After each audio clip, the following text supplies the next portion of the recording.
Hola, queridos hermanos, muy buenos días. Estamos reunidos nuevamente en la presencia del Señor. Así que estamos reunidos como pueblo, estamos reunidos como familia espiritual.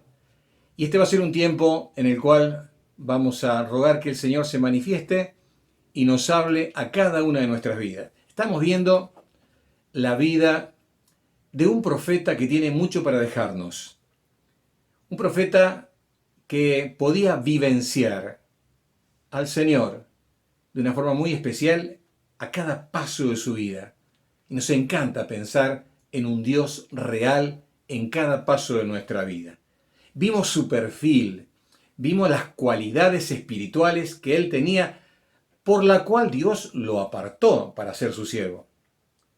Estuvimos viendo cómo Dios lo estuvo preparando durante muchos años hasta que él fue llamado para acompañar en un proceso final al profeta Elías y luego ser lanzado al ministerio profético, cosa que vamos a ver en esta mañana. Y hoy vamos a estar viendo un aspecto muy importante de él, su empoderamiento. Y tiene que ver con la capacitación especial que recibió del Señor para poder seguir adelante. Te dejo una pregunta antes de que leamos la palabra del Señor. Si Dios te pregunta, ¿qué me quieres pedir? ¿Vos qué le dirías? ¿Me acompañás a leer el pasaje bíblico y luego desarrollamos el tema? Dale, te invito. En 2 Reyes capítulo 2, verso número 1 dice, aconteció que cuando quiso Jehová alzar a Elías en un torbellino al cielo, Elías venía con Eliseo de Gilgal. Y dijo Elías a Eliseo, quédate ahora aquí, porque Jehová me ha enviado a Betel. Y Eliseo dijo, vive Jehová y vive tu alma, que no te dejaré. Descendieron pues a Betel. Y saliendo a Eliseo los hijos de los profetas que estaban en Betel, le dijeron, ¿sabes que Jehová te quitará hoy a tu señor de sobre ti? Y él dijo, sí, yo lo sé, calla. Y Elías le volvió a decir, Eliseo, quédate aquí ahora, porque Jehová me ha enviado a Jericó. Y él dijo, vive Jehová y vive tu alma, que no te dejaré. Vinieron pues a Jericó. Y se acercaron a Eliseo los hijos de los profetas que estaban en Jericó. Y le dijeron, ¿sabes que Jehová te quitará hoy a tu señor de sobre ti? Él respondió, sí, yo lo sé, callad. Y Elías le dijo, te ruego que te quedes aquí porque Jehová me ha enviado al Jordán. Y él dijo, vive Jehová y vive tu alma, que no te dejaré. Fueron pues ambos. Y vinieron 50 varones de los hijos de los profetas y se pararon delante a lo lejos, y ellos dos se pararon junto al Jordán. Tomando entonces Elías su manto, lo dobló y golpeó las aguas, las cuales se apartaron a uno y a otro lado, y pasaron ambos por lo seco. Cuando habían pasado, Elías dijo a Eliseo, pide lo que quieras que haga por ti antes que yo sea quitado de ti. Y dijo Eliseo, te ruego que una doble porción de tu espíritu sea sobre mí. Él le dijo, cosa difícil has pedido. Si me vieres cuando fuere quitado de ti, te será hecho así como más, si no, no. Y aconteció que yendo ellos y hablando, he aquí un carro de fuego con caballos de fuego apartó a los dos, y Elías subió al cielo en un torbellino. Viéndolo Eliseo clamaba, Padre mío, carro de Israel y su gente de a caballo. Y nunca más le vio, y tomando sus vestidos, los rompió en dos partes. Alzó luego el manto de Elías, que se le había caído, y volvió y se paró a la orilla del Jordán. Que Dios bendiga su palabra a nuestras vidas. Te invito a tener una breve oración al Señor en esta mañana. Señor, gracias por poder estudiar tu palabra. Quisiéramos que hables a nuestro corazón y que abras nuestro entendimiento para poder aplicarla a nuestra vida. Señor, entregamos este tiempo En el nombre del Señor Jesucristo. Amén. Bueno, muy bien. Seguimos contextualizándonos en el momento histórico que se está viviendo aquí. Este era un día muy importante en la vida de Elías y en la vida de su sucesor, Eliseo. Un día muy importante porque iba a ser el último día que Elías iba a estar en la tierra. Dios le había prometido, esto también lo sabía Eliseo y lo sabían también los hijos de los profetas, que él iba a ser llevado al cielo y no lo vería nunca más. Así que se iba a cumplir en él un momento muy peculiar. Solamente una persona como lo fue Enoc, que caminó con Dios, dice Génesis, y Dios se lo llevó. Y aquí tenemos el segundo caso. Un hombre que no vio la muerte. ¿Ustedes se acuerdan que él, cuando huía de Jezabel, él le pide a Dios, quítame la vida? Estaba en un estado depresivo, lo estaban buscando para asesinarlo, estaba cansado, hambriento. Y Dios desoyó absolutamente este pedido de él, que lo dijo en un momento, digamos, de irracionalidad. Y qué diferente es el momento que él tiene para partir del mundo. Siempre los planes de Dios para nosotros son mejores que nuestros propios planes. Y este momento glorioso, como termina y culmina la vida de un siervo de Dios como fue Elías, fue la forma, digamos, más sublime de irse del mundo. Casi una figura de la ascensión de nuestro Señor Jesucristo a los cielos cuando va a sentarse a la diestra del Padre. Y también este día era un día muy importante para Eliseo. ¿Y por qué era un día muy importante? Era un día importante porque comenzaba a estar solo. Él estaba siendo hasta este momento discípulo, aprendiz. Pero a partir de este día, su maestro, su mentor, se iba a ir. Dios lo iba a llevar. Y él tenía que enfrentar como sucesor el ministerio profético en un reino de Israel, el reino del norte, complejísimo, con gente perversa y maligna, apartada de Dios, impía. Y también tenía que ejercer una influencia espiritual sobre una generación de hombres, de jóvenes, llamados los hijos de los profetas, que eran las personas que estaban siendo entrenadas para el ejercicio profético en Israel. Así que tenía un gran desafío que iba a terminar 50 años después, cuando la muerte le llegara. Así que él era consciente de esto. Podemos decir que este era un día triste para él. El desapego de un líder, de un siervo del Señor, que caminó al lado de él durante varios años, hablamos de 8, 10 años, donde él fue aprendiendo, observando, ¿no?, preguntando. Él fue entrenado, digamos, al lado de este siervo del Señor. Y cuando los hijos de los profetas le dijeron, ¿saben que hoy será tomado de ti Elías y te quedarás solo? Y él dijo, sí, callad. ¿Por qué? Porque era algo que causaba dolor y angustia, y no, es como que no quería hablar el tema. Es ese tipo de días que pasan volando. Hay muchas partes donde aparece aquí en el capítulo que dice que iban juntos de aquí, venían de Gilgal juntos, de Gilgal van a Betel juntos, de Betel van a Jericó juntos, de Jericó van al Jordán juntos. O sea, un día que lo trataron de vivir de forma intensa, un día para conversar, un día para hacer preguntas, un día para dar recomendaciones precisas de cómo él tenía que hacer las cosas. Así que un día, podemos decir, de mucho estrés, porque para Eliseo todo iba a cambiar y se presentaba ante sus ojos, de cara al futuro, un gran desafío para su vida. Y yo quiero que, digamos, de manera preliminar en esta mañana, comiences a pensar en esta mañana en los desafíos que tenés por delante. Los desafíos de carácter más inmediato, los de mediano plazo o aquellos desafíos de largo plazo. Pensá un poquito, anda pensando en tu mente esos desafíos que tenés.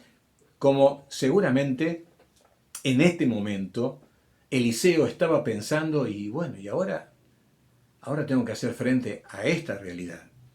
Y realmente es una tarea dificilísima, reemplazar a tamaño siervo de Dios. Entonces es como que él veía que necesitaba algo para poder enfrentar este desafío. Una cosa importante que podemos ver, estamos introduciéndonos en el tema, una cosa importante que podemos ver en este pasaje es que tenemos a un anciano líder, un anciano profeta, Elías, conversando con un joven profeta pronto a ser promocionado. Y tenemos aquí un intercambio intergeneracional, podríamos decir así. La generación saliente, la generación entrante. Y en un diálogo fluido, cordial, afable. No vemos en Eliseo un espíritu como diciendo, bueno, se va y ahora las cosas las vamos a hacer como los jóvenes realmente queremos hacerlas.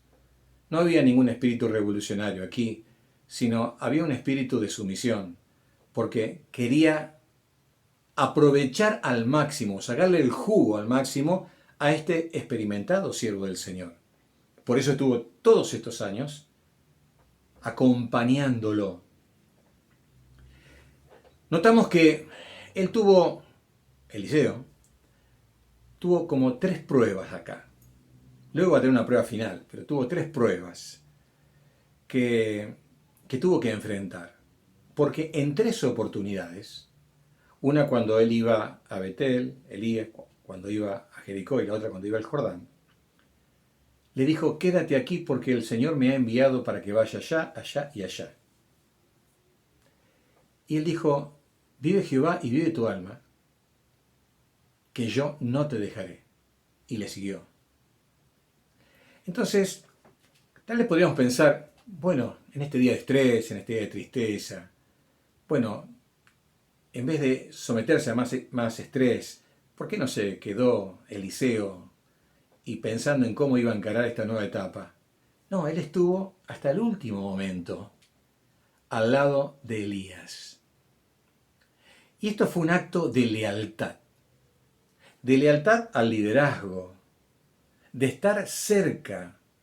Y fíjense, un acto de lealtad y con un espíritu, digamos, de sumisión, de sometimiento y de respeto, porque cuando él tiene que pasar el Jordán y pasan a la parte oriental, Elías con su manto golpea las aguas y puede pasar en seco, pues las aguas se detienen.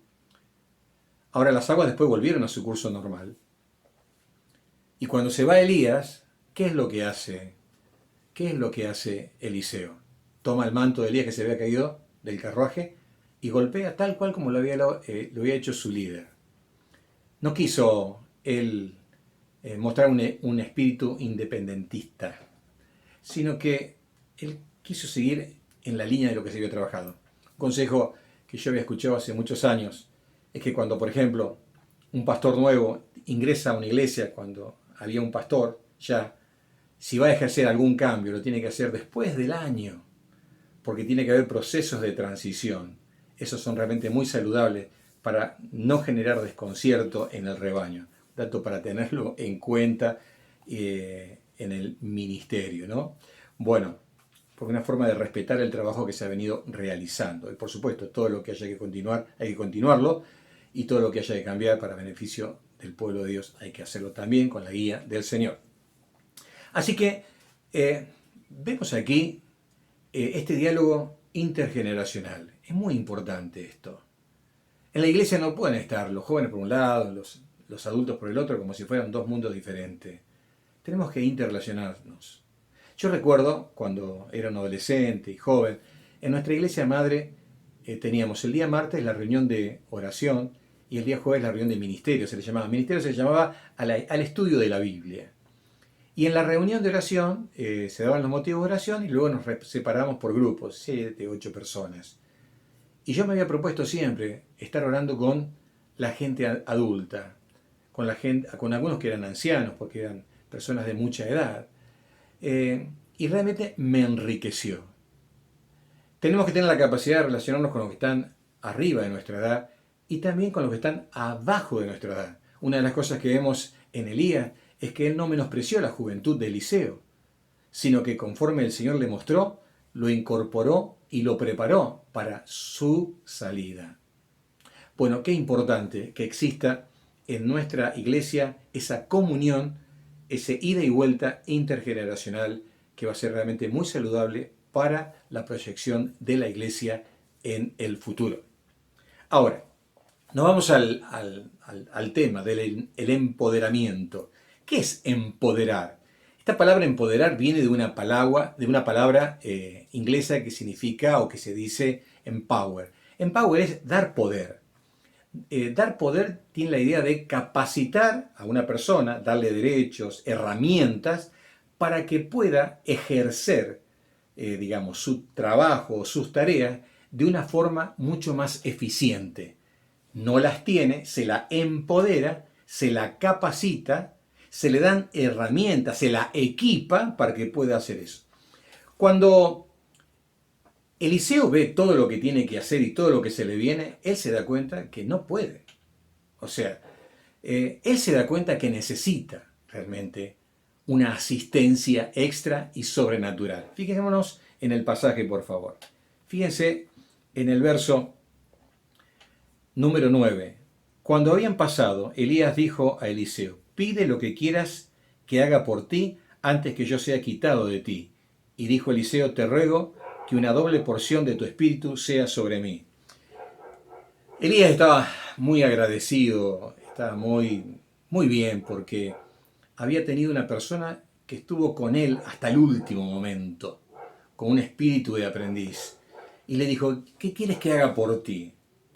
Y entonces allí es como que Eliseo tenía que responder, seguramente ya lo tenía pensado, pero él dice: yo te pido una doble porción de tu espíritu. ¿Qué significa esto de una doble porción de tu espíritu? Él no estaba pidiendo tener el doble de poder o de capacidad que tenía Elías. Lo que se cree que él está aquí pidiendo es un derecho de herencia, porque él se considera un hijo espiritual. Y noten que cuando el Señor se lo lleva a Elías al cielo en ese torbellino, en ese carruaje de fuego, se pone allí Eliseo a decir: Padre mío, Padre mío. Está reconociendo la paternidad espiritual de Elías sobre su vida. Es decir, es un maestro, ¿no? Y él se considera un hijo espiritual. Pero había otros hijos espirituales también, podemos decir así, que eran los hijos de los profetas. Él era un hijo de los profetas, pero él era el que estaba al lado, era el sucesor. Y en Israel, de acuerdo a la ley y de acuerdo a lo que nos dice Deuteronomio 21:17, el hijo primogénito recibía la doble porción, así se le llamaba, la doble porción. Es decir, la doble porción de herencia. Recibía el doble que cualquiera de los hijos del padre.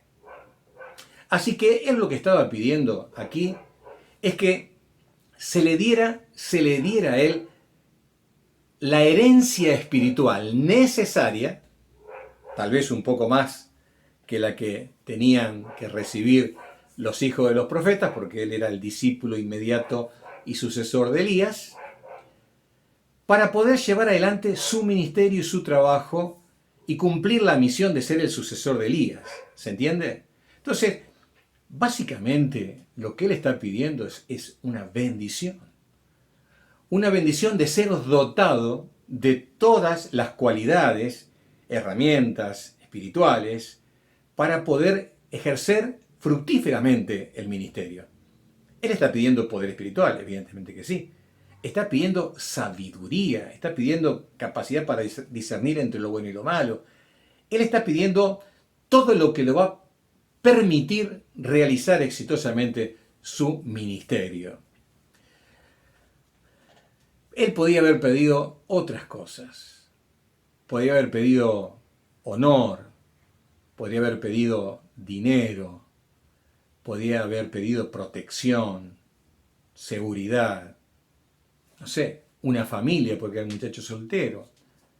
Pero él pidió esto. Y es interesante notar también que esta petición de él está alineada a la respuesta que él tuvo al llamado del Señor cuando el Señor lo llama a través de Elías al ministerio.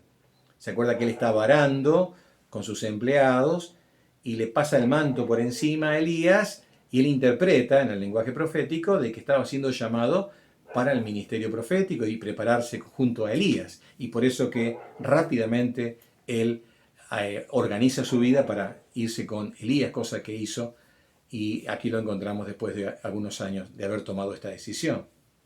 Él está pidiendo algo que está en la misma dirección, alineado con su respuesta inicial. Así que realmente esto también agradó a Elías. Agradó a Elías que él haya pasado la prueba de las 3 veces. Que él le dijo, quédate acá, no, yo me quedo con vos. La lealtad hasta el último momento con su líder. Y aquí tenemos la prueba final, lo que pide. Capacidad para cumplir el ministerio. La pregunta que nos tendríamos que hacer nosotros sería, si Dios nos pide a nosotros que le digamos qué es lo que deseamos, ¿qué le diríamos? Pero no qué le deberíamos decir, sino allá en lo profundo del corazón, donde están nuestros deseos más íntimos, nuestros anhelos y nuestros sueños más profundos, que solamente nosotros y Dios los conocen. ¿Qué es lo que yo pediría? Y esta es una pregunta importante, porque nuestra respuesta pone en evidencia las cosas que amamos profundamente. David supo decir en un salmo, una cosa he demandado a Jehová y esta buscaré, que esté yo en la casa de Jehová todos los días de mi vida, para contemplar la hermosura de Jehová y para inquirir en su santo templo. Moisés llegó a decir, Señor, muéstrame tu gloria, ¿no? Peticiones específicas. ¿Qué pediríamos nosotros? ¿Qué pediríamos nosotros? Déjeme mencionarle algunos ejemplos. Por ejemplo, en el libro de Génesis tenemos un caso, y un caso conocido que en su momento lo hemos considerado, y es el caso de Jacob.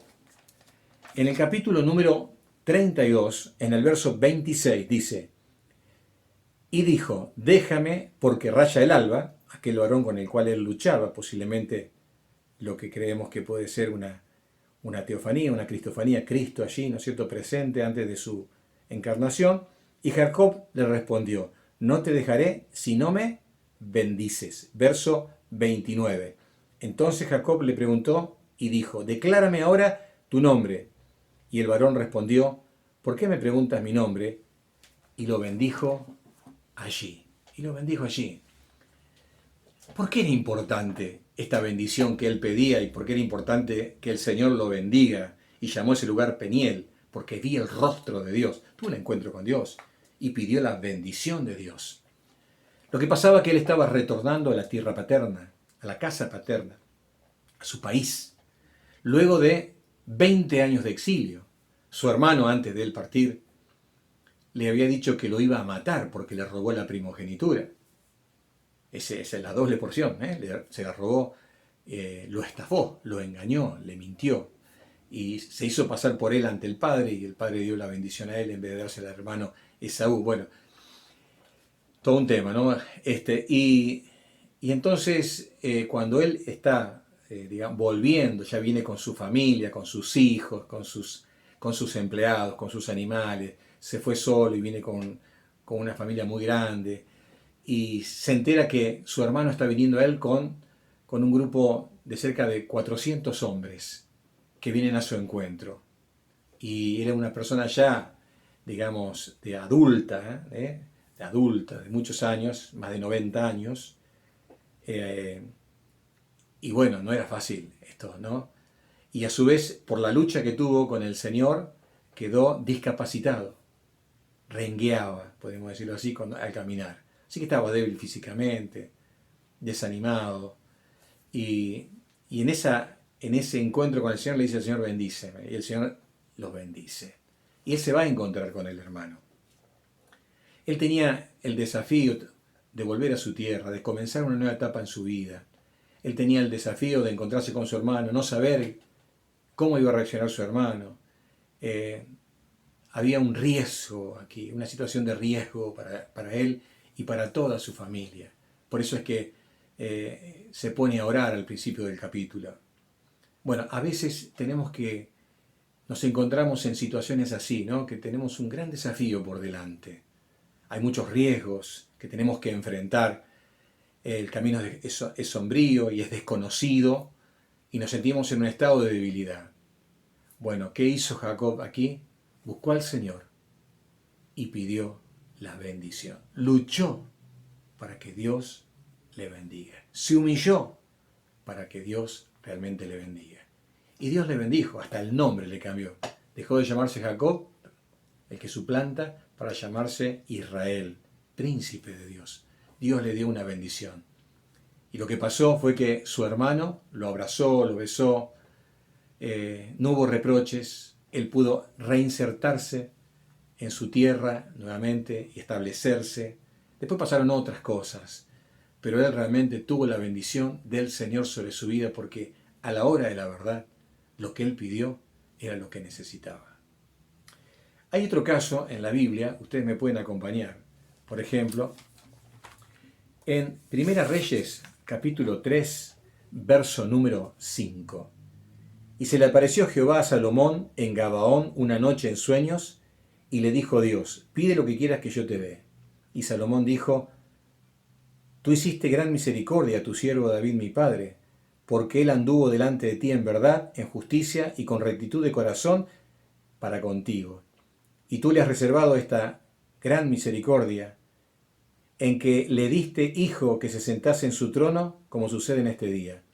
Ahora pues, Jehová, Dios mío, tú me has puesto a mí, tu siervo, por rey, en lugar de David mi padre, y yo soy joven, y no sé cómo entrar ni salir.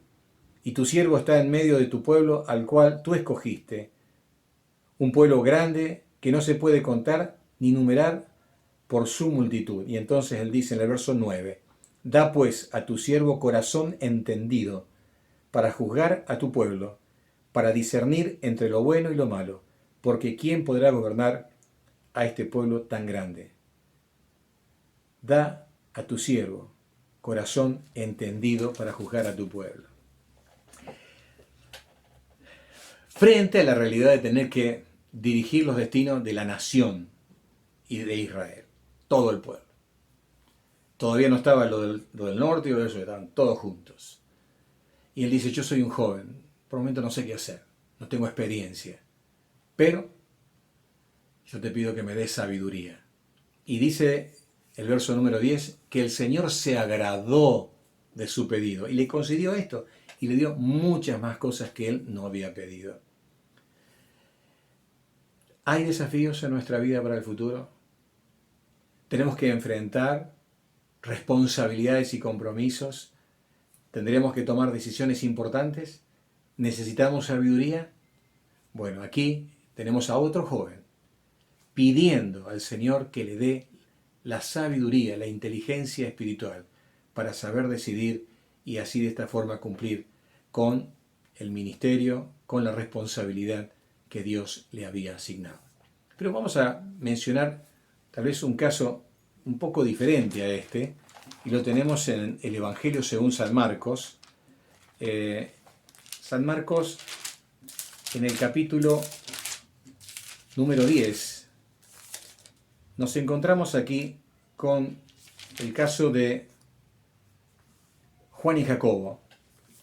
Juan y Jacobo dice en el verso 35 de Marcos 10, entonces Juan y Jacobo, hijos de Zebedeo, se acercaron diciendo, Maestro, querríamos que nos hagas lo que pidiéremos. Y él le dijo, ¿qué queréis que os haga? Fíjense que es similar todo, ¿no? Y ellos le dijeron, concédenos que en tu gloria nos sentemos el uno a tu derecha y el otro a tu izquierda.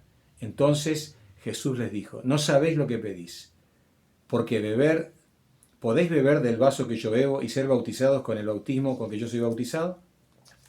Ellos dijeron, podemos. Jesús les dijo, a la verdad, del vaso que yo bebo, beberéis, y con el bautismo con que yo soy bautizado, seréis bautizados. Pero el sentaros a mi derecha y a mi izquierda no es mío darlo, sino para aquellos para quienes está preparado. Aquí vemos algo totalmente diferente. Ellos lo que estaban pidiendo aquí era una posición, era una petición plagada de profundo egoísmo. Querían estar por encima de los demás, tuvieron una actitud oportunista, ¿no? Y algo que estuvo de veras desaprobado delante del Señor. Porque uno tal vez cuando está pidiendo algo se puede equivocar. Es muy importante que cuando pedimos algo al Señor tengamos en cuenta por lo menos tres cosas. En primer lugar, debe ser algo que yo necesito. Jacob necesitaba la bendición.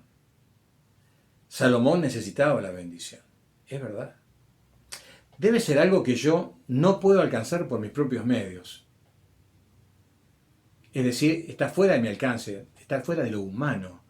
Es una intervención divina la que necesito en mi vida. Por eso hablamos de bendición. Es algo que viene de afuera hacia mí. Y en tercer lugar, debe ser algo que traiga gloria al Señor, porque eso nos enseña en la Biblia. Hacerlo todo para la gloria del Señor. Para que el Señor sea honrado al verse que se ha logrado algo, se ha hecho algo que desde el punto de vista humano no tiene explicación. Es el Señor el que hizo y Él recibe la gloria por lo que ha sucedido. Entonces, yo te pregunto en esta mañana, frente a los desafíos que tenés, por ejemplo, el desafío de ser un padre que tiene que conducir los destinos del hogar, de la familia, de tu esposa, de tus hijos. Tenés el desafío de continuar una carrera, porque sos estudiante y tenés que eximirte y tenés que terminar lo que empezaste. El desafío de ser mamá y, como decíamos el domingo pasado, de ser una influencia, tallando el corazón de tus hijos con la palabra del Señor y conduciéndolo en el temor del Señor. Y decir, pero ¿cómo puedo hacer esto? ¿Cómo puedo hacer esto? Ser el empleado cristiano que está ejerciendo su trabajo, dando un buen testimonio y cumpliendo con sus responsabilidades y siendo luz en un lugar de oscuridad. Ser el patrón justo que dirige la empresa y trata con justicia a sus empleados. En el caso de aquellos que sirven al Señor, desarrollar un trabajo para el Señor, un ministerio que sea conforme a la voluntad del Señor y que lleve fruto. Y decimos, ¿lo puedo hacer yo en la fuerza de la carne? Y puedo intentarlo. Pero otra cosa es cuando dejamos que el Señor se manifieste en nuestras vidas. Evidentemente, cuando Eliseo le hace esta propuesta a Elías, Elías le dice, cosa difícil has pedido. ¿Por qué? Porque este don que él pedía no era algo que Elías se lo podía dar. Dios es el que da los dones. Elías le podía pedir a Dios que se lo dé, cosa que sucedió realmente. Tuvo la aprobación divina y entonces él le dice, sí, si me ves cuando yo me voy, lo vas a tener. Entonces tuvo la aprobación. Hermanos queridos, Dios nos ha dado el Espíritu Santo, como hemos aprendido y como seguimos aprendiendo, para que opere en nosotros lo que nosotros humanamente no podemos hacer. Dios está en nuestras vidas para manifestarse en nosotros, para capacitarnos, para empoderarnos, para equiparnos.